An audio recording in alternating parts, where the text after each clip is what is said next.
Hi folks, welcome to part 2 of the weekend podcast that myself and Hugo are recording about, again, the Great Reset. On the previous one that presumably you watched, we talked about the increased role of government that Schwab wants in the economy, and now we're going to talk about the individual reset. So how the individual is presumably going to respond to this massive increase in government intervention in the economy.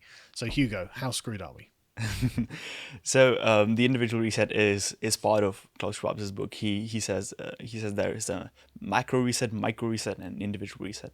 Right? And so we're going to be talking about the individual reset, and it's interesting how it relates to the other parts of his book, because the book is kind of a mix of things that he says are happening and that he says should happen, and it's often not really clear in the way that he speaks about it, which thing it actually is, if it's a form or the latter. He makes it really mixed, and it makes you really confused at times when you're reading it, because you're not actually sure whether he's just saying someone else says it or whether he's just saying it himself. Like not explicitly, obviously he says when he's quoting someone, but at the same time he says, okay, so this is a problem, this is a case, and this is being dealt with in this way, and he's always saying it in an approving manner. Yeah, and so it's a really weird framing, and it's actually written very suggestively in that way. Mm-hmm. So he's presenting his opinions and his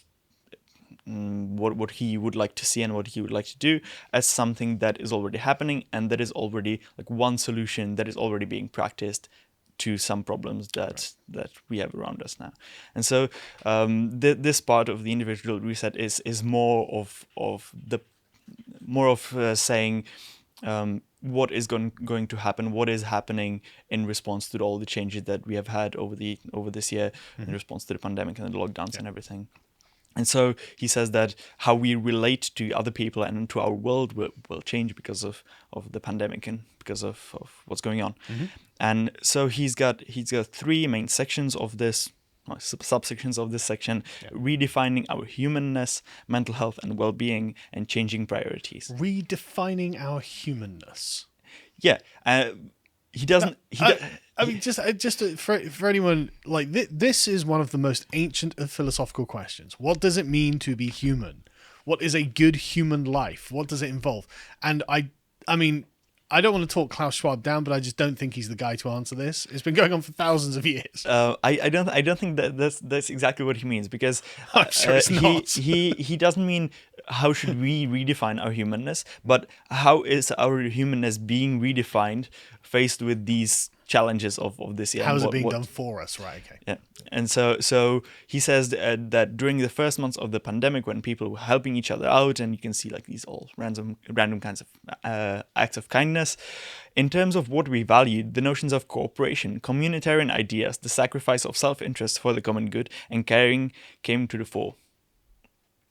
So did it? I don't know. He says that he was happy to see all the people helping each other out and like caring for one another in these strange and unprecedented times. But this just sounds like honestly kind of like communist wish fulfillment. I mean, this is something you can go through honestly, going back to the French Revolution, but any of the sort of like radical left-wing manifestos and like propositions for an ideal future. Yeah. And it always revolves around this kind of communitarian, everyone is dependent on everyone else, and therefore no one should own anything because it should be owned by everyone. And I mean, to every single one, like Marx, Kropotkin, all of them, all have this view that there's the masses helping one another out, living in like big houses and sharing kitchens and stuff like this. Like, but what are you talking about? Like, everyone just stayed at home. Yeah. Machiavelli, like, the Commonwealth should be rich, but the people should be poor. yes, actually, that's exactly what they're saying. And so he's seeing all these random kinds of acts of kindness around him, and he likes it, but he misinterprets it as being as showing like communitarian ideals that people would have, rather than just like helping each other out, but like just still because they like each other and just want to help. Friends and family. It's not something like something new or it's not something ideological, right? No. And so he asked whether we will become more caring and compassionate. He okay. he asked that because he says that during pandemics, the pandemics tend to drive people apart because people are uncertain. They're isolated. They don't know who might be infected, who might be Yeah. a threat. That's in contrast with other natural disasters which happen quick and in which the response is overwhelmingly like caring and People kind of do helping. actually pull together in the face of like the Because typhoons and the bad thing had already tsunamis. happened, so you don't need to be afraid anymore. You can just like solve it, right? And so pandemics are different in that ways. And so he says, will we become more caring and compassionate if pandemics usually go that way? And so then it kind of turns a little bit. He quotes Orhan Pamuk, which is a novelist, who says, Orhan Pamuk recounts how people have always responded to epidemics by spreading rumors and false information and portraying the disease as foreign and brought in with malicious intent. Portraying the disease as foreign. I mean, it is. It is. It's just the fact of it. Sorry to tell you. I mean, I guess they can't do that in China, so I guess the Chinese government must feel personally attacked. Orhan Pamuk is Turkish. He's not Chinese. Like it's it's still foreign to him.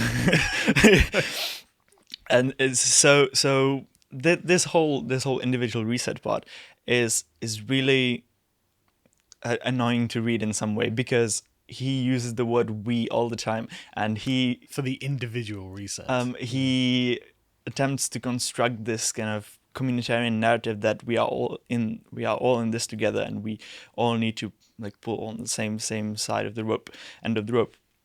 And so I'm just reading some of these passages and just unreal. Just I'll read one and just notice the "we" and this kind of framing. Yeah. So quote. Will COVID-19 result in people withdrawing into themselves, or will it nourish their innate sense of empathy and collaboration, encouraging them towards greater solidarity? The examples of previous pandemics are not very encouraging, but this time there is a fundamental difference. We are all collectively aware that without greater collaboration, we will be unable to address the global challenges we collectively face. Put in the simplest possible terms, if, as human beings, we do not collaborate to confront our existential challenges, the environment and the global governance freefall, among others, we are doomed. I hate everything about that framing.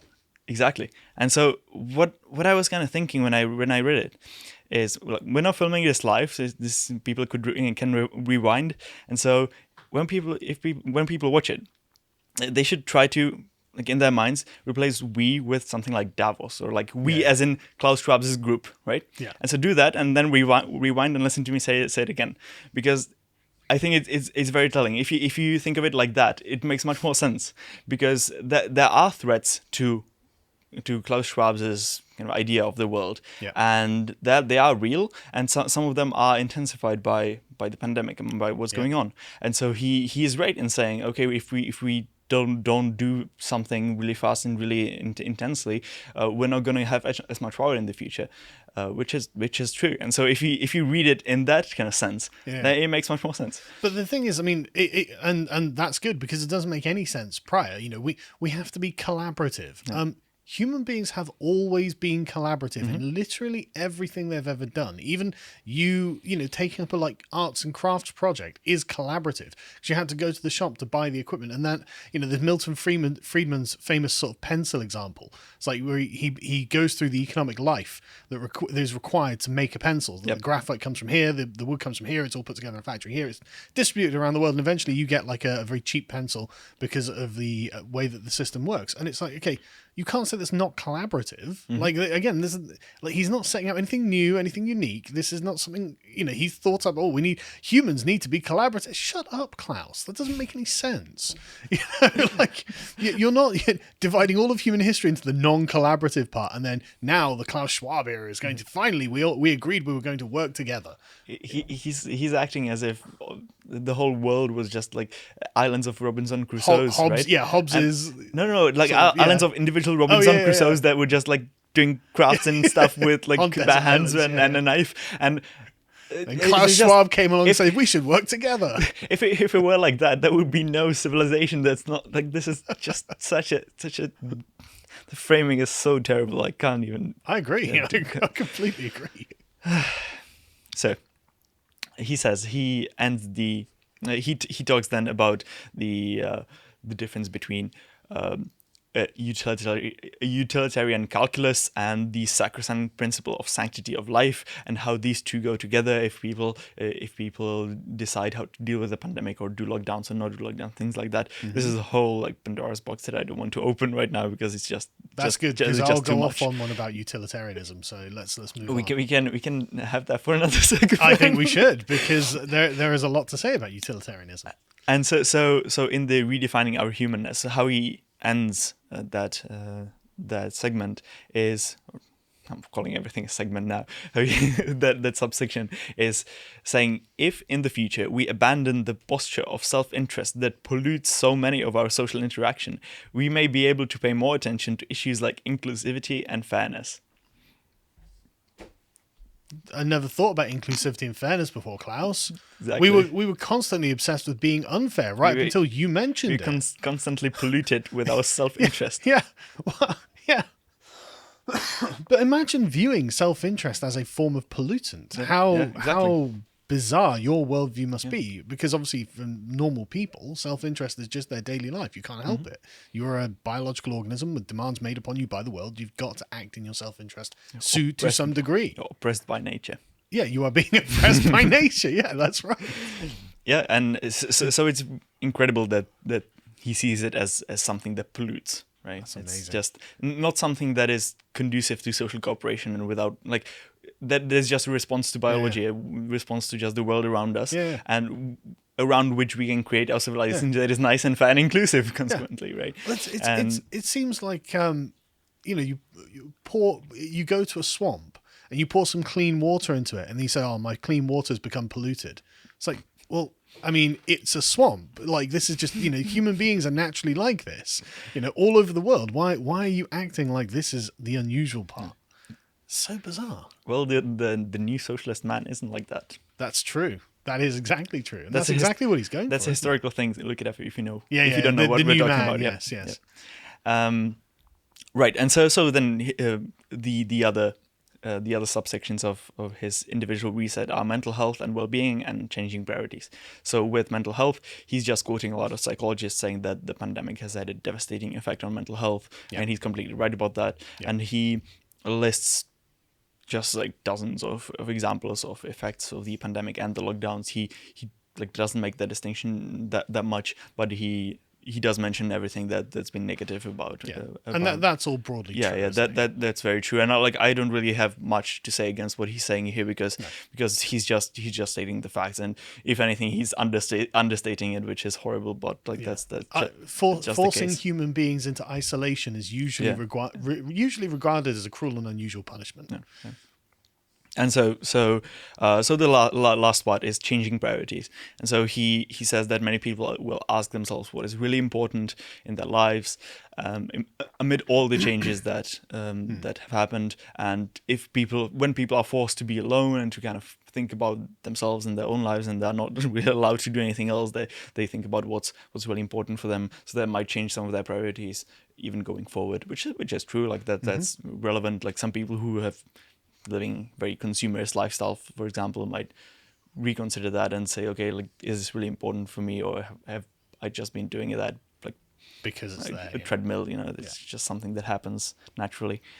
And so he also comes to that. He says that some forms of consumption will be maybe repressed or decided to be repressed because as a result of the pandemic. He says that these priorities might shift in a way to more care about each other and about the community and about the environment, right? And so therefore he says that it's going to translate into policy, and that's where it actually gets a bit weird in the way that I was saying in the beginning, that you don't really know whether he's saying something is happening or something should happen, because he says, okay, this is going to change in this way, but then he arrives at policies that he supports and he promotes what a shock. The grid reset. And so this is all kind of more government intervention suspicious to prevent you from doing something that Klaus Schwab has decreed to be verboten. Yeah. And so he says, I'm quote, a substantial number of columns and analyses state that in the post-pandemic era, we will become more conscious of the consequences of our choices and habits and will decide to repress some forms of consumption. And so I know that what he wants, but he presents his agenda as the choice of the people, like of everyone, which is going to be like Klaus just Schwab, frustrating. voice of the people. Exactly. Yeah. And so then he goes on, the pandemic has acted as a dramatic eye-opener to the public at large on the severity of the risk related to environmental degradation and climate change. What? Just how? Why? Why? Did you What? get that from? That's just completely random. Like, if anything, people don't think about the climate at all because they have other things to care about. Yeah. They have other problems exacerbated and caused by all this. Far more direct problems. Yeah. So this is just now it is much more removed than it was, for example, last year, right? Yeah. So last year you could say, okay, like we can, like it's an issue number one, like, or it's need to raise awareness and things like that. It's in papers all the time. Okay, but it's not. That's not the case now. But and it has changed. Even worse, the opposite way. Yeah, that's exactly it. Even worse is that the argument for climate, climate activism, has actually been weakened by the pandemic because of the reduction in economic activity. Mm-hmm. So less has been produced, less has been moved. I've seen articles talking about this. Oh, look, I mean, in Venice, for example, during the lockdown, the canals of Venice became clear and everyone could see the fish in the canals all of a sudden. They were, oh, isn't that nice and unique? It's like, yeah, you're getting what you want. But anyway. So I have no idea how he comes up with this phrase. It's just bizarre. Why not? And so then he says he talks about social stuff. So he's saying extreme inequality erodes the social contract, and he says that conspicuous consumption must change. Or he doesn't say that verbatim, but he's very strong about it. This is a summary of it. And so conspicuous consumption, like he's saying, all these people that have these luxury things and new models of everything. Mm-hmm. This is not going to be the norm in the post-COVID world because people are going to look down on it. It's going to be a source of shame, not a source of pride. Oh. And so he's saying like that this is something that will happen because right now everyone's struggling. No one's got money. No one's got their jobs. So people will feel more resentment towards those who live in like lavish lifestyles. Okay, that's reasonable, but at the same time, he also markets this whole thing in this very weird way or suspicious way that is tied to his whole agenda. So it's just sad how he deals with some of the things that might be true on the one hand, but he misleads you with how he frames it on the other hand. Yeah, well, I tell you what, if there's one way of avoiding conspicuous consumption, I would suggest it's giving people free money. That's certainly not going to make them buy things frivolously. So he continues that, quote, this might be another personal reset. The understanding that conspicuous consumption or excessive consumption of any kind is neither good for us nor for the planet. I mean, I do agree with him here. Like, I'm not much of a consumer myself. I don't buy a lot, to be honest. Neither am I. But like what he says, that this is going to be an understanding that is reached by society, and so the rules that society is governed by, like that's his framing, not mine, are gonna reflect this, and so people will not do it anymore because they will be prohibited from doing so. That's what he's saying. It's got to be government intervention because if there's one thing that utilitarianism, and all the way going back to like Epicureanism, has shown us is that the utilitarian / Epicurean argument that people actually won't become hedonistic animals who just live to consume and live to enjoy bodily pleasure is wrong. They will. Yeah. And so he's saying it's neither good for us nor for our planet.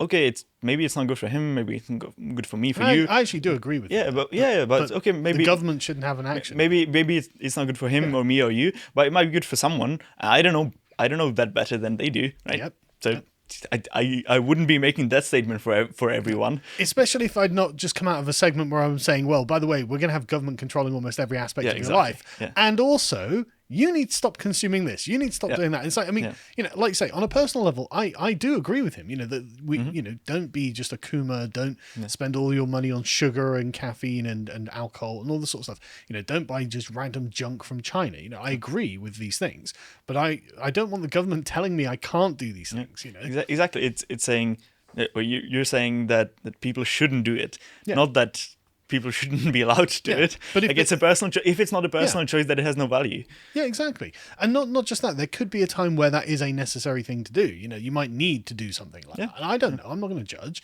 If I'm in that situation, then I'd doubtless view the thing, the situation the same.